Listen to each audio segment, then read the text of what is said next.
எல்லாம் சொல்ல வேண்டும். நபிகளினுடைய பிறப்பு இந்த உலகத்தின் போக்கில் எப்படி ஒரு அதிர்வை ஏற்படுத்தி மாற்றி அமைத்தது என்றெல்லாம் பேச வேண்டிய நேரம் அதுதான். நம்முடைய தலைவர்கள் இறக்கின்ற போது அவர்களுக்கு புகழ் மாலைகள் சூட்டப்படுகின்றன. ஆனால் நபிகள் இறந்து விட்டார் என்ற செய்தியை அபூபக்கர் மக்களுக்கு சொல்வதற்காக வருகிறார். ஒரு நாற்காலியின் மீது ஏறி நின்று கொண்டு 3 வரியில் அந்த செய்தியை சொல்கிறார். முகமது ஸல்லல்லாஹு அலைஹி வஸல்லம் எல்லாம் இல்லை, முகமது இறந்து விட்டார். அல்லாஹ் இறப்பதில்லை, அவனே வணக்கத்திற்குரியவன். 3 வரியோடு இறங்கி விட்டான். 3 வரியோடு முகமது இறந்து விட்டார். அடுத்த வார்த்தை இவன் முகமதுவை கடவுளாக்க முனைவான். ஆகவே அடுத்த இயலாமை ஒன்று சொல்லப்படுகிறது. அல்லாஹ் இறப்பட்டவன். முகமது நபி இறக்கிறாரே, ஏனென்றால் அவர் மனிதன், ஆகவே இறந்தார். அல்லாஹ் இறைவன், அவன் இறக்க மாட்டான். ஆகவே நபிகளை விட பேராளனவன். ஆகவே நபிகள் வணக்கத்திற்குரியவர் இல்லை, அல்லாஹ்தான் வணக்கத்திற்குரியவன் என்கின்ற இவ்வளவு பெரிய வேறுபாட்டை 3 வரியில் எவ்வளவு அழகாக அபூபக்கர் சொல்லுகிறார் என்பதை பாருங்கள். இன்றைக்கு புகழ விட்டுவிட்டால் இவரை கடவுளாக்காமல் விடமாட்டார்கள் என்பதற்காகத்தான் அவ்வளவு கடுமையாக முகமது நபியை சாதாரண மனிதன், சாதாரண ஒரு அபூபக்கர் செத்துவிட்ட செய்தியை போலவா முகமது நபிகளுடைய சாவை சொல்வது? மனதை கல்லாக்கி கொண்டு அபூபக்கர் அப்படி சொன்னதற்கு காரணம் அடுத்த நிலை. அல்லாஹ்வின் மீதுதான் அவனுக்கு பிடிப்பிருக்க வேண்டுமே தவிர, என்னதான் இருந்தாலும், எவ்வளவு சிறப்பாக இருந்தாலும், ஸல்லல்லாஹு அலைஹி வஸல்லமாக இருந்தாலும், நபிகள் நாயகமாக இருந்தாலும், அவர் மனிதன். அல்லாஹ்விடமிருந்து பெற்று இந்த உலகத்திற்கு எல்லாவற்றையும் சொன்னவர். ஆகவே இவரை கடவுளாக ஆக்கிவிட்டால் கடைசியில் கடவுளிடம் இருந்து இறங்கிய வகிகள் எல்லாம் ஒன்றுமில்லாமல் போய்விடும் என்கின்ற அச்சத்தின் காரணமாக வெகு எளிமையாக இந்த செய்தி தெரிவிக்கப்படுகிறது. இவையெல்லாம் ரொம்ப தீர்மானமான மதம் இது. அதெல்லாம் எந்த ஒன்றிலும் ஒரு சின்ன அசைவு கூட இருப்பதில்லை. நபிகள் காலத்திலே அவர் வாழ்ந்த முறையை ஹதீஸ் என்ற பெயராலே எழுத தொடங்கினார்கள். ஒரு கட்டத்தில் கோபம் வந்து விட்டது நபிகளுக்கு. அல்லாஹ் சொன்னது எது, நான் பேசியது எது என்று வேறுபாடு தெரியாமல் போய்விடும், ஹதீஸ் எழுதுவதை நிறுத்திவிடுங்கள் என்று சொல்லிவிட்டார். தான் உயிரோடு இருக்கின்ற காலம் வரையிலும் அந்த ஹதீஸ்கள், அவருடைய வாழ்க்கை முறை பதிவு செய்யப்படவில்லை. ஏனென்றால் அல்லாஹ்வினுடைய பதிவுகளோடு இந்த பதிவுகள் குழப்பத்தை ஏற்படுத்திவிடும் என்று கருதிய காரணத்தினால் ஹதீஸ்களை எல்லாம் நிறுத்தி வைத்து விட்டார்.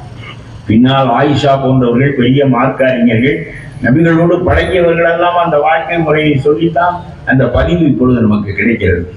ஆகவே எல்லாவற்றிலும் ஒரு மாறுபட்ட போக்குடைய ஒரு மதம், இறுக்கமான மதம், எந்த ஒன்றிலும் விலகலை அனுமதிக்காத மதம், உலகம் தழுவிய மதம். உலகம் முழுவதும் இருக்கின்றவனுடைய நாகரிகம், மொழி, இனம், பண்பாடு எதுவாக இருந்தாலும் அவன் ஒரு முஸ்லீமாக இருந்தால் இந்த கட்டுக்குள்ளேதான் இருக்க வேண்டும்.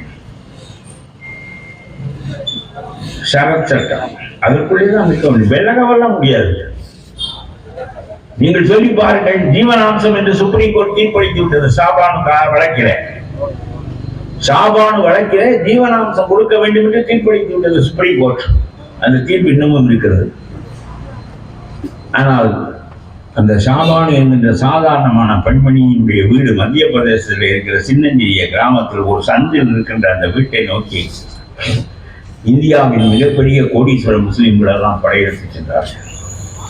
படையெடுத்து சென்று அந்த வீட்டுக்குள் நுழைவதற்கு, உட்கார்வதற்கு நாற்காலி இல்லை, ஓலைப்பாய் தான் விரித்து கிடக்கிறது. அவ்வளவு பெரிய ஏழை. அவருடைய கணவன் பேசிய மகனை கொடுத்து விட்டு அவளை விடுவித்து விட்டான். ஆகவே அவள் அந்த நிலையிலே வாழ்கிறாள். உலகத்தின் மிகப்பெரிய கோடீஸ்வரர்கள் இந்த வீட்டுக்குள்ளே நுழைந்து உட்கார்வதற்கு நாற்காலி இல்லை.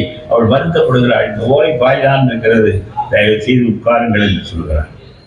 நாங்கள் உட்கார்வதெல்லாம் கிடக்கட்டும், ஜீவனாம்சம் என்று உனக்கு சுப்ரீம் கோர்ட் தீர்ப்பு கொடுக்கிறது, நீ அந்த தீர்ப்பை ஏற்றுக்கொள்ளலாமா, இந்த வழக்கிற்கு போகலாமா என்று கேட்கிறார். நீ ஒரு முஸ்லீம் பெண்மணி தானே, நீ அல்லாஹ்விடம் நம்பிக்கை உடையவர் தானே, நமக்கு வழங்கப்பட்ட மகர் முறை என்பது அல்லாஹ்வால் வழங்கப்பட்டது தானே, அப்படி என்னத்துக்கு நீ இந்த ஜீவனாம்ச வழக்குக்கு போனாய் என்று கேட்கிறார். 60 வயதாகிவிட்டது. நான் உங்களுக்கு சொல்லுகிறேன், இதில் ஒரு செய்தியை நான் இடைவிடாமல் ஒன்று சொல்லிக்கொண்டே இருக்கிறேன். 60 வயதாகிவிட்டது. எனக்கு வயது 25 இருக்குமானால் இவர் எனக்கு தலாக் சொல்லிய பிறகு நான் வேறொருவரை மணந்து கொண்டு வாழ்ந்திருப்பேன். எனக்கு வயது 65. இனிமேல் நான் வேறு யாரையும் மணக்க முடியாது. அவர் தந்த மகர் 2000 ரூபாய். இந்த 2000 ரூபாயை வைத்துக் கொண்டு இன்னும் 20 ஆண்டுகளுக்கு நான் எப்படி வாழ்வேன்? ஆகவே நான் கோர்ட்டுக்கு போனேனே தவிர, நான் அல்லாஹ்வைத்தான் இன்றைக்கு காலையிலேயும் தொழுகையிலே, காலை தொழுகை, எல்லா தொழுகையிலும் 5 தொழுகையிலும் அல்லாஹ்வைத்தான் நான் என்னுடைய வாழ்க்கையை காத்து தர வேண்டும் என்று வழிபட்டு இருக்கின்றேன் என்று சொன்னார். சரி, எதுவாக இருந்தாலும் இப்பொழுது இஸ்லாம் மார்க்கத்திற்குள் கோர்ட்டு நுழைவது நல்லதில்லை. ஆகவே நீ இந்த கோர்ட்டு தீர்ப்பை ஏற்றுக்கொள்வதில்லை என்று சொல்லி பகிரங்கமாக உலகத்துக்கும் தெரிவிக்க வேண்டும், கோர்ட்டுக்கும் தெரிவிக்க வேண்டும் என்று இவர்கள் சொன்னார். அவள் கொஞ்சம் கூட தயங்கவில்லை. ஆனால் அவளிடம் சொன்னாள், உன்னுடைய வாழ்க்கையை நாங்கள் பார்த்துக் கொள்கிறோம், அதை பற்றி நீ கவலைப்பட வேண்டாம். ஆனால் சுப்ரீம் கோர்ட்டுக்கு நம்முடைய சட்டத்திற்குள் நுழைய முடியும் என்கின்ற எண்ணத்தை, நம்பிக்கையை ஒரு முறை உண்டாக்கிவிட்டால் பிறகு ஒவ்வொரு முறையும் நுழைந்து கொண்டே இருப்பார்கள். ஆகவே இந்த ஜீவனாம்சம் என்கின்ற முறையை எனக்கு கோர்ட்டு இவ்வளவு ரூபாய் மாதம் கொடுக்க வேண்டும் என்று சொன்னதை நான் ஏற்றுக்கொள்ளவில்லை என்று சொல்லி பகிரங்கமாக அழித்து விடு என்று சொன்னபோது அந்த பெண் அறிவித்தார். ஆனால் சுப்ரீம் கோர்ட் தீர்ப்பு அப்படியே நின்றது. ஷாபானும் அதை வாங்கிக் கொள்ள ஒப்புக்கொள்ளவில்லை என்பது போலத்தான் அது இருக்கிறது. நான் கூட உங்களுக்கு ஒன்று சொல்லுகிறேன். நீங்கள் ஒரு காலத்தில் மகர் என்பது வெறும் சடங்காக இப்பொழுது ஆகிவிட்டது. ஒரு தகுதி வாய்ந்த மனிதன் தன்னுடைய மனைவிக்கு மகர் தொகை கொடுக்காவிட்டால் அவன் உறவு கொள்ள நினைக்கின்ற போது அவனை உகரலாம் என்று குர்ஆன் சொல்லுகிறது. அவ்வளவு அதிகாரம் அந்த மகர் அவ்வளவு இன்றியமையானது. வெறும் 1000 2000 நீங்கள் கொடுத்தால் ஒருவேளை விலக்கப்பட்ட நிலையில் அந்த பெண் எப்படி வாழ்வாள்? வயதானவளாக இருந்தால் எப்படி வாழ்வாள்? ஆகவே காலத்தின் போக்குக்கு ஏற்ப, நம்முடைய தகுதிக்கு ஏற்ப, நம்முடைய ஸ்டேட்டஸுக்கு ஏற்ப அந்த பெண் எந்த ஸ்டேட்டஸில் வாழ்ந்து பழக்கப்பட்டவளோ அவள் வெற்றி கொண்டு வாழ்கின்ற போது அந்த வாழ்க்கையை வாழ்வதற்கு ஏற்ப நாம் மகர் தொகையை கூட்டி கொடுக்க வேண்டாமா? இதை நாம் ஒரு சடங்காக, ரிச்சுவலாக நாம் காலமெல்லாம் வைத்திருந்தால் இது போன்ற வழக்குகள் எழும். எத்தனை ஷாபானுக்களை நாம் தடுத்து நிறுத்திவிட முடியும் என்பதற்காக நான் இதை சொல்கிறேன்.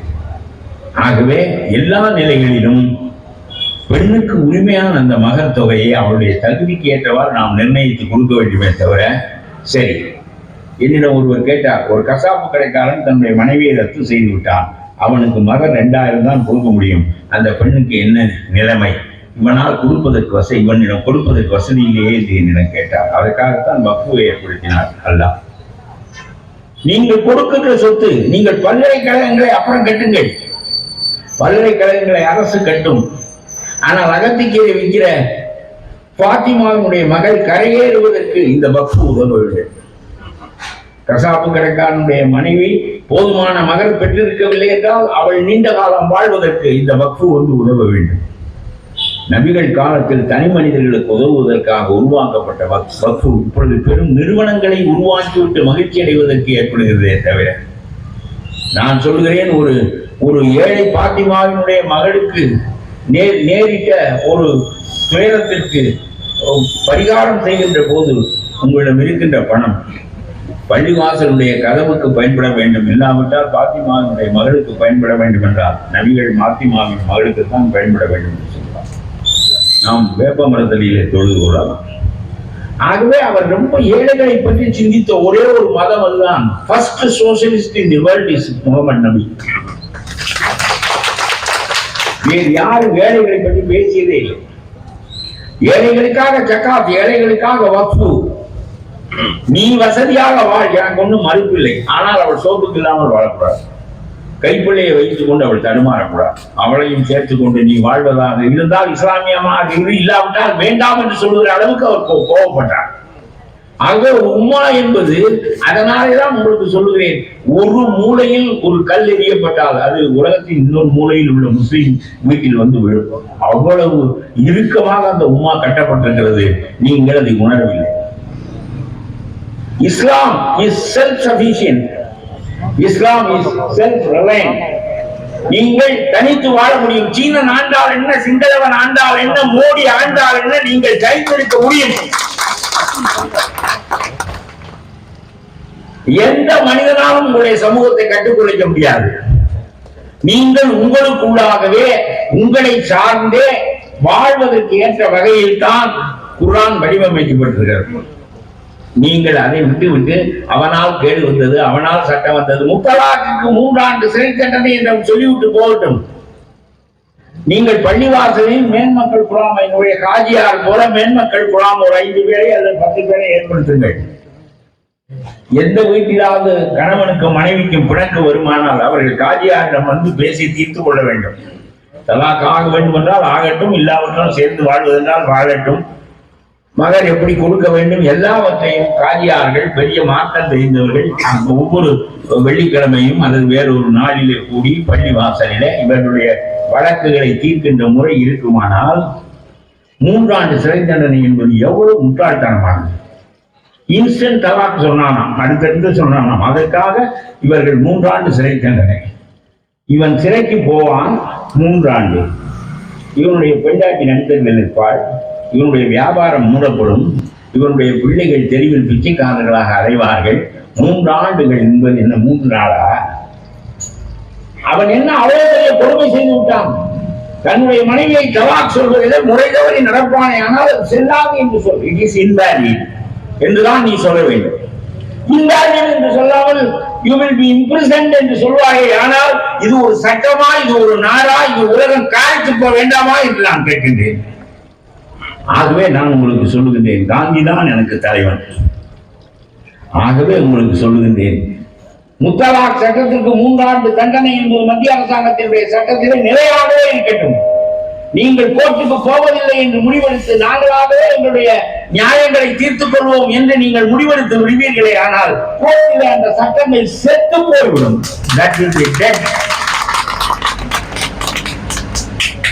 செத்து போய்விடும் அந்த சட்டங்கள். 3000 சட்டங்களை போட்டு வைத்துக் கொள்ளட்டும், அவையெல்லாம் சாகட்டும். இதற்காக கோர்ட். நீங்கள் கோர்ட்டுக்கு போகிற போது அந்த சட்டத்துக்கு உயிர் வருகிறது. நீங்கள் கோர்ட்டை மறுக்கின்ற போது அந்த சட்டம் செத்து விடுகிறது. ஆகவே சொல்லுகிறேன், இந்த முத்தலாக் சட்டங்கள் மோசமான சட்டங்களிலே இருக்கட்டும், இந்திய சட்டங்களிலே மோடியினுடைய ஞாபகார்த்தமாக இருக்கட்டும். நீங்கள் இவற்றையெல்லாம் பஞ்சாயத்து வைத்து தீர்த்துக் கொள்ளுங்கள். அடுத்தது ஒன்று சொல்லுகிறேன், யூனிவர்சல் லா, யூனிஃபார்ம் லா ஒன்றுதான் பாக்கி. மிச்ச எல்லா சட்டங்களும் செய்யப்பட்டிருக்கின்றன. இந்தியா முழுவதுக்கும் ஒரே சட்டம். தேர்தல் ஒரே தேர்தல் என்று சொல்வது அப்புறம் இருக்கட்டும், இந்தியா முழுவதுக்கும் ஒரே சட்டம், யூனிஃபார்ம் சிவில் கோட். இதை அம்பேத்கர் வேறு வலியுறுத்தினார் என்று இவர்கள் இடைவிடாமல் சொல்லிக் கொண்டிருக்கிறார். நான் சொல்லுகிறேன், இந்த யூனிஃபார்ம் சிவில் கோடு வந்துவிட்டால் பிறகு உங்களுக்கு எல்லாவற்றிலும் இந்து சட்டப்படிதான் தீர்ப்பளிக்கப்படும். யூனிஃபார்ம் சிவில் கோடு என்பது என்ன? மகர் கொடுக்க கூடாது என்று இந்த நீதிமன்றம் சொன்னதே, பாராளுமன்றம் சொன்னதே, அதனுடைய பொருள் ஜீவனாம்ச பொருள் என்பது. மகர் முறையை ஒழிக்க வேண்டும், ஜீவனாம்ச முறையை கொண்டு வர வேண்டும் என்பது, இஸ்லாம் முறையை ஒழிக்க வேண்டும், இந்து முறையை கொண்டு வர வேண்டும் என்பதுதான். இட் இஸ் இந்து ராஷ்டிரா, இந்துக்களுக்கான நாடு. ஓரமாக நீங்கள் விழுந்து கொள்ளுங்கள், அவ்வளவுதான் உங்களுக்கு. You are all second rate citizens, you have no equal rights என்ற செய்தி இப்பொழுது முன்வைக்கப்படுகிறது. ஆகவே நான் உங்களுக்கு சொல்லுகின்றேன், இந்த கோர்ட்டுகளை நம்ப வேண்டாம், கோர்ட்டுகளுக்கு போக வேண்டாம். அந்த கோர்ட்டு சட்டங்களை நீங்கள் மதிக்காத போது அந்த சட்டங்கள் செத்து போய்விடும். அதே மாதிரி உங்களுக்கு சொல்லுகிறேன், இந்த யூனிஃபார்ம் சிவில் கோடு என்பது வந்துவிட்ட பிறகு இது இந்து சிவில் சட்டமாக ஆகிவிடும். There were 2 laws, Hindu laws and Muslim laws. அந்த 2 லாவும் எடுக்கப்படும். ஆனால் இந்து லா மட்டும் வேறொரு வடிவத்தில் யூனிஃபார்ம் சிவில் கோடாக உலகத்தில் நடைபெறும். எல்லாவற்றையும் நீங்கள் பார்த்து கொண்டே இருந்தீர்களே, ஆனால் இதை எதிர்த்து நீங்கள் போராட மாட்டீங்களே. ஆனால் உங்களுக்கு சொல்லுகிறேன், நான் காஷ்மீரை பற்றி இனிமேல் பேச முடியாது, 10 ஆகிவிட்டது. காஷ்மீரில் நடந்த கொடுமை போல உலகத்தில் எங்கும் நடக்காது. அரசியல் சாசனத்தின் அடித்தளத்தில் பாதுகாப்பு கொடுத்துவிட்டு 370வது பிரிவை கிழித்தெறிந்தார். கோர்ட் அதை ஒப்புக்கொண்டது, அதுதான் முக்கியமானது. நான் கேட்டேன், it is a temporary phenomenon. அப்படிதான் சுப்ரீம் கோர்ட் சொன்னது. நெருக்கடி இருந்தது, போர் நடந்தது, ரத்த கலரி இருந்தது. அப்பொழுது ஒரு சட்டம் செய்யப்படுகின்ற போது தற்காலிகமாக நாங்கள் அவர்களுக்கு பாதுகாப்பாக 370வது பிரிவை உண்டாக்கினோம். இப்பொழுது அவசர காலத்தில் அது செய்யப்பட்ட அந்த சட்டம் நீக்கப்பட்டு விட்டது என்று சுப்ரீம் கோர்ட் சொல்கிறது. It is a temporary one. Basic லாவில் சேர்த்தாயே, சூடத்தை அடித்து கடவுளின் பேரால் சத்தியம் செய்தாயே நாயே, நீ வாயால் சொன்னால் நம்ப மாட்டோம் என்று நீ சூடத்தை அடித்து கடவுளின் பேராலே சத்தியம் செய்கிறாய், இல்லை அல்லாவின் பேராலே சத்தியம் செய்கிறாய். இது டெம்பரரி ஒன் என்று சொன்னால் பிறகு என்ன நீதிமன்றம்? Is it the watchdog of democracy? நான் கேட்கிறேன். இது ஜனநாயகத்தை காக்கின்ற முறையா என்று கேட்கிறேன். ஆகவே கடைசியாக ஒன்று மட்டும் சொல்லுகின்றேன், நீங்கள் இதற்கு எத்தனையோ வகையாக போராடினீர்கள். நான் உங்களுக்கு காந்தி எனக்கு கற்பித்த வகையில் உங்களுக்கு சொல்லுகிறேன். காந்தி ஒரு மனிதன் தான் இஸ்லாமியர்களுக்கு கலீஃபா முறையை ஒழித்தான். வெள்ளைக்காரன் கலீஃபா முறையை ஒழித்தால் என்ன, அது கரீமுக்குத்தான் அது பற்றி கவலை இருக்க வேண்டும், எனக்கு என்ன என்று இருக்கவில்லை. காந்தி கலீஃபா முறை அவர்களுடைய முறையை நீ யார் ஒழிப்பதற்கு? What right do you have என்று வெள்ளைக்காரனை பார்த்து கேட்டார். இந்து மக்களை எல்லாம் திரட்டினார், இஸ்லாமிய மக்களையும் திரட்டினார், அதிசோதர்களை முன்னால் வைத்துக் கொண்டார், கிலாபத் இயக்கம் நடத்தினார் காந்தி. அதுபோல இன்றைக்கு எந்த அரசியல் கட்சியாவது உங்களுக்கு முன்னின்று இந்துக்களையும் சேர்த்து கொண்டு இயக்கம் நடத்துவதற்கு தயாராக இருக்கிறதா என்ற கேள்வியை முன்னால் வைக்கின்றேன். அப்புறம் என்ன, சும்மா மத நல்லிணக்க கூட்டத்தில் என்ன பயன் என்று கேட்கிறேன். இந்துக்களுக்கும் இங்கே வாழ்கிற, நான் இந்து என்ற சொல்லை ஒப்புக்கொள்வதில்லை, இங்கே வாழ்கிற தமிழ் சமயத்தினருக்கும் இஸ்லாமியருக்கும் எந்த பகையும் கிடையாது. மிக நெருக்கமாக அவர்கள் இருக்கிறார்கள்.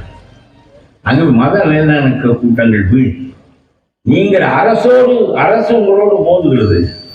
அரசோடு நல்லிணக்கத்தை ஏற்படுத்த முடியவில்லை என்றால் அரசோடு மோதி உங்களுடைய உரிமைகளை நீங்கள் பெறுங்கள். ஆகவே நான் திரும்ப உங்களுக்கு சொல்லுகின்றேன், இங்கே உள்ள அரசியல் கட்சிகளுக்கு மாறி மாறி வாக்களித்து பார்த்தீர்கள். யாரெல்லாம் மோடியை எதிர்க்கிறார்களோ அவர்களுக்கு வாக்களித்தால் நம்முடைய உரிமைகள் வெறுக்கப்பட்டு விடும் என்று நீங்கள் கருதினீர்கள். மம்தாவுக்கு வாக்களிப்பீர்கள், வேறொருவருக்கு வாக்களிப்பீர்கள், யாருக்கோ ஒருவருக்கு வாக்களிப்பீர்கள். ஒரே ஒரு கேள்வி மட்டும்தான் உங்களுக்கு, மோடியை எதிர்க்கின்றவரா? சரி, மோடியை எதிர்க்கிறவன் 4 பேர் இருந்தால் அவனை A team, B team, C team என்று தள்ளி கடைசியில் ஆதரிக்கிற இன்னும் 4 பேரையும் வெளியே வரட்டி விடுகிறீர்கள். அது ஒரு பக்கம் இருக்கட்டும். இப்பொழுது நான் சொல்கிறேன், நீங்கள் எந்த சட்டத்திலாவது மாறுதல் கொண்டு வர முடிகிறதா? நீட் சட்டத்தை சட்டமன்றத்தில் நாம் நிறைவேற்றினால் பாராளுமன்றத்தை அது கட்டுப்படுத்தாது என்று தெரியும். ஆனாலும் நம்முடைய கருத்தை வலியுறுத்துவதற்காக நீட் சட்டத்திற்கு தீர்மானம் போடுகிறோம். சட்டமன்றத்தில் போடு, முத்தலாக்கு போடு, காஷ்மீர் பிரிவினையானதுக்கு போடு, அயோத்தி பள்ளிவாசல் இடிக்கப்பட்டதற்கு போடு. நாங்கள் எல்லாம் we are with them, we are one என்ற கருத்தை நிலைநாட்டு. அது ஒன்றும் சட்டத்துக்கு உதவாது. அதையெல்லாம் கிடையாது. தேர்தல் முடிந்த பிறகு அவர்கள் வேலையை அவர்கள் பார்ப்பார்கள், உங்கள் வேலையை நீங்கள் பார்ப்பீர்கள். ஆக உங்களுக்கு யோசிப்பதற்காக சொல்கிறேன். உடனடியாக நீங்கள் முடிவெடுக்க வேண்டாம். எனக்கு தெரிந்ததை, என்னுடைய அறிவிக்கப்பட்டதை, காந்தி எனக்கு கற்பித்ததை உங்களுக்கு சொல்கிறேன். நீங்கள் இந்த பாராளுமன்ற முறையினுடைய பெரிய குறைபாடு என்ன என்றால், நீங்களும் பங்கு கொண்டு அந்த பாராளுமன்றத்திற்கு உள்ளே நுழைகின்ற போது உங்களுடைய சம்மதத்தோடு இந்த பாராளுமன்ற சட்டங்கள் நிறைவேற்றப்பட்டதாகத்தான் பொருள். நீங்கள் ஒப்புக்கொள்கிறீர்கள் இல்லையா? அதுவே இந்த ஜனநாயகம் எப்பொழுதுமே நியூமரிக்கல் ஸ்ட்ரென்த் பற்றி மட்டும்தான் கவலைப்படும். எண்ணிக்கை பலம் மட்டும்தான் அதுக்கு முக்கியம். வேறு எதையும் அது சார்ந்திருக்காது. உங்களுக்கு சொல்கிறேன், மோடி என்பவர் 14ஆம் நூலி அல்ல.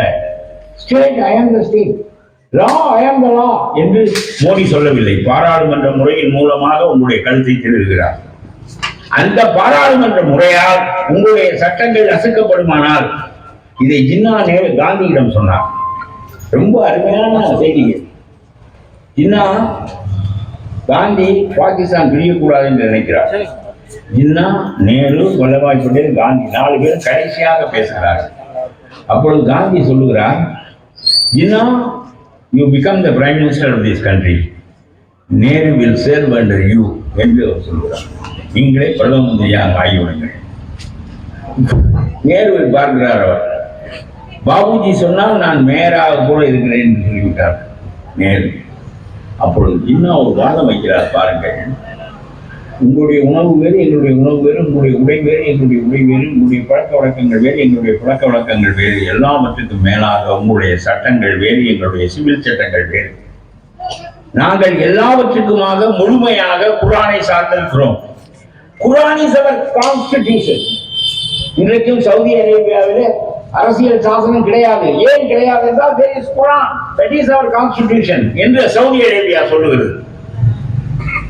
ஆகவே நீங்கள் சொல்லுங்கள், ஜின்னா சொல்லுகிறார் குர்ஆன் இஸ் அவர் கான்ஸ்டிடியூஷன். அப்பொழுது காந்தி ஒரு நக்கல் அடிக்கிறார்.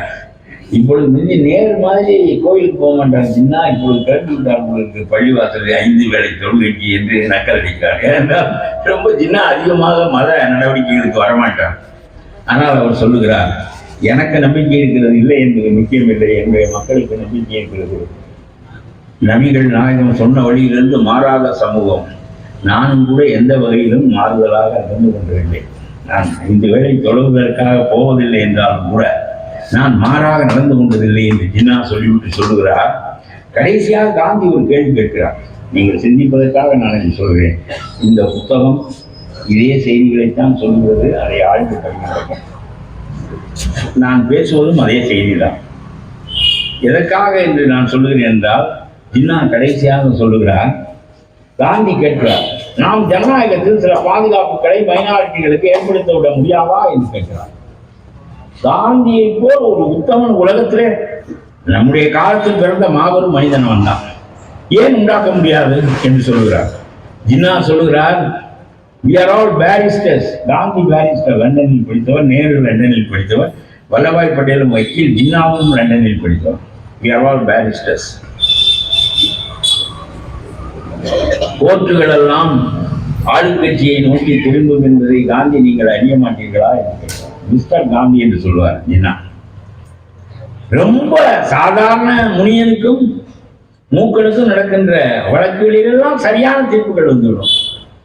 சிக்கல் வந்தால் அப்புறம் பிறகு அயோத்தி பள்ளிவாசல் இடிக்கப்பட்டது நியாயம் என்று சுப்ரீம் கோர்ட் தீர்ப்பு சொன்னது. காஷ்மீர் குலைக்கப்பட்டது, ரத்த களரி ஆக்கப்பட்டது நியாயம் என்று சுப்ரீம் கோர்ட் சொன்னது. நியாயம் என்று சொல்லவில்லையா? அது அந்த சட்டம் உங்களுக்கு அந்த பாதுகாப்பு 376 பாதுகாப்பு இல்லை என்று சொன்னது. ஆகவே நான் உங்களுக்கு சொல்லுகின்றேன், ஜின்னா சொல்லுகிறார், கோர்ட்டுகள் எவ்வளவுதான் சுதந்திரமானவையாக இருந்தாலும் பாரிஸ்டர்களான நாம் அறிய மாட்டோமா? இவையெல்லாம் ஆளுங்கட்சி இருக்கின்ற திசை நோக்கி சில சமயங்களில் திரும்பியே ஆக வேண்டிய சூழல் ஏற்படும் என்பது உங்களுக்கு தெரியாதா என்று கேட்டபோதுதான் காந்தி இந்த பேச்சை விட்டார். பாகிஸ்தான் பிரிந்தது. அதுவே கடைசியாக நேரம் அதிகமாகிவிட்டது. உங்களுக்கு அந்த கருத்தை முழுமைப்படுத்தி சொல்வதற்காக இதை சொல்லுகிறேன். ஆகவே ஜின்னா சொன்னால், எல்லாமே தனி. நீங்கள் இன்றைக்கு யூ ஆர் மாற்றல். நீங்கள் போனால் செத்து போவீர்களே காந்தி. நீங்கள் சாகாத வரம் வாங்கி கொண்டு வந்திருந்தால் உங்கள் மீது எனக்கு நம்பிக்கை இருக்கிறது, இந்த நாடு உங்கள் சொல்படி கேட்கும். ஆனால் ஒரு நாள் நீங்கள் போய் விடுவீர்கள், இரத்த களரி ஆக்கி விடுவார்கள், எங்களுடைய உரிமைகளை நான் ஒன்றும் இல்லாமல் துவம்சம் செய்து விடுவார்கள். நாங்கள் மனிதர்களாக அல்ல விலங்குகளாக நடத்தப்படுவோம். ஆகவே அது யாரின் குற்றம்? ஜனநாயகத்தின் குற்றம். ஜனநாயகம் என்பது இட் இஸ் அகைன்ஸ்ட் மைனாரிட்டிஸ். அது ஒன்று யார் சொல்வதையும் கேட்காது. எண்ணிக்கை கூடுதலானவன் கையை தூக்கிவிட்டால் இஸ்லாம் தன்னுடைய போக்கை மாற்றிக் கொள்ள வேண்டும். அதுதான் அவர்கள் போடுகின்ற சட்டம். ஆகவே இப்போது நீங்கள் எண்ணி பாருங்கள், எது உங்களுக்கு இடையூறாக இருக்கிறது என்றால், பாராளுமன்ற முறை சிறுபான்மை மக்களுக்கு இடையூறாக இருக்கிறது. பாராளுமன்ற முறையை அகற்ற முடியுமா? முடியாது. நீங்கள் 4 பேரை எம்எல்ஏயாக அனுப்புகிறீர்கள், 2 பேரை எம்பியாக அனுப்புகிறீர்கள். இப்படி ஒவ்வொரு மாநிலத்திற்கும் 2 பேர் 3 பேர் ஒருவர் என்று அனுப்புகிறீர்கள். நீங்கள் அனுப்புகின்ற ஆட்கள் அங்கே போய் உங்களுக்காக பேசுகிறார்கள், அந்த கூச்சலை கேட்பதில்லை, அதை ஓய்ந்து போய்விடுகிறது. 12 ஆண்டுகளாக நீங்கள் உங்களுடைய உரிமைகள் எல்லாவற்றையும் இழந்திருக்கிறீர்கள். இன்னும் 15 ஆண்டுகளுக்கு கூட இந்த நிலைமையை நீடிக்க முடியும் என்பது யாருக்கு தெரியும்? நாம் போய்விடுவார் என்று நினைத்தாலும் மீண்டு கொண்டே போகிறது என்கின்ற போது இதை நாம் திருத்துவதற்கான வழி என்ன என்பதை பற்றி நாம் சிந்திக்க கடமைப்பட்டிருக்கிறோம்.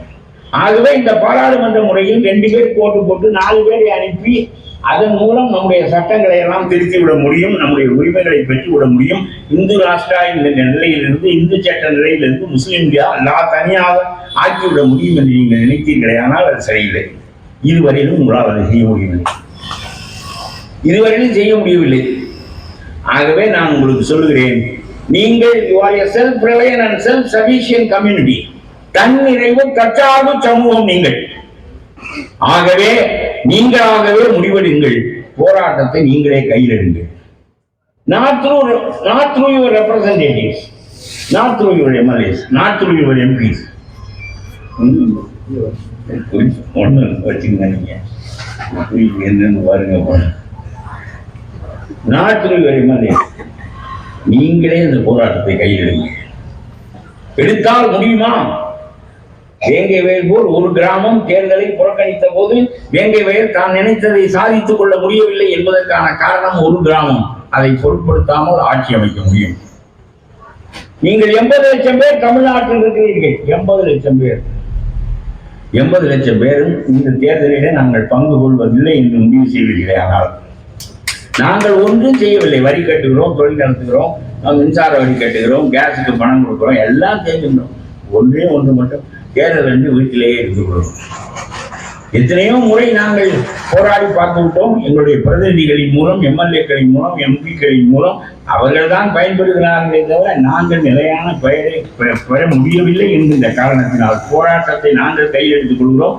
ஒன்றும் செய்ய போவதில்லை, வீட்டில் அமைதியாக இருக்கிறோம் என்று நீங்கள் முடிவெடுப்பீர்களே. ஆனால் 80 லட்சம் பேர் தமிழ்நாட்டில் இருக்கிறீர்கள், 80 லட்சம் பேர் வாக்களிக்கவில்லை என்று சொன்னால் காந்தி சொல்லுகிற முறைதான்.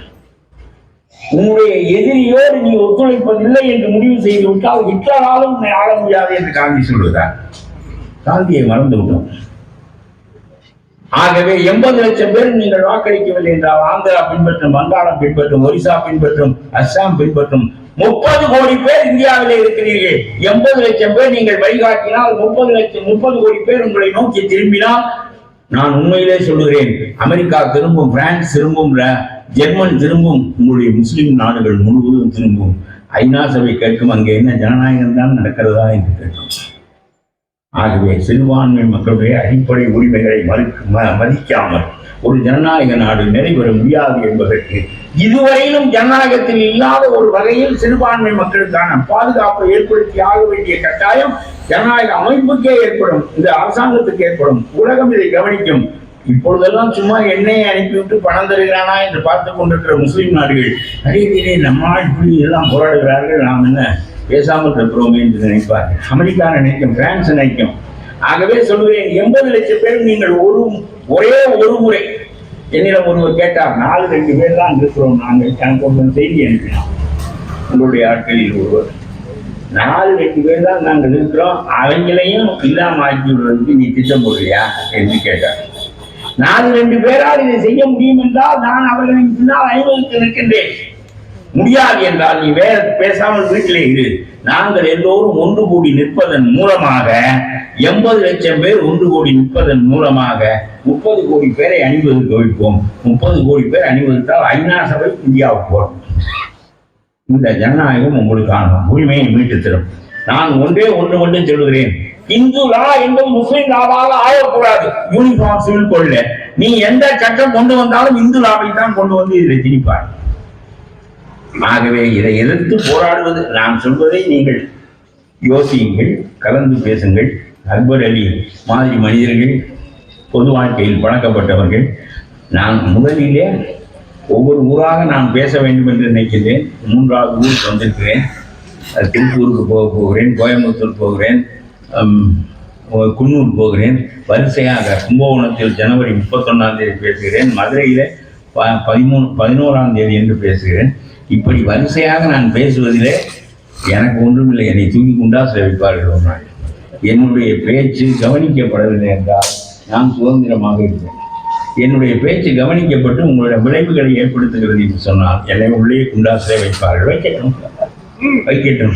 இறுதி காலத்தில் ஒரு உயர்ந்த நோக்கத்திற்காக வாழ்ந்து முடிந்தோம் என்றால் இருக்கட்டும்.